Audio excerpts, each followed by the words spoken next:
Штормове попередження. До України прийшли грози, сильні дощі, град та шквали. Їхню силу на собі вже відчули жителі Полтавської та Дніпропетровської областей. За даними рятувальників, там без світла вже понад сотня населених пунктів. Синоптики прогнозують, що сьогодні удар стихії приймуть на себе Буковина, Прикарпаття, Вінниччина та Одещина. Рясні опади там супроводжуватимуть пориви вітру до 22 метрів за секунду.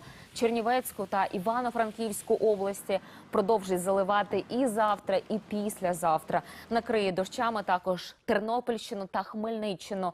На заході попереджають рятувальники можливі паводки та сходження силових потоків.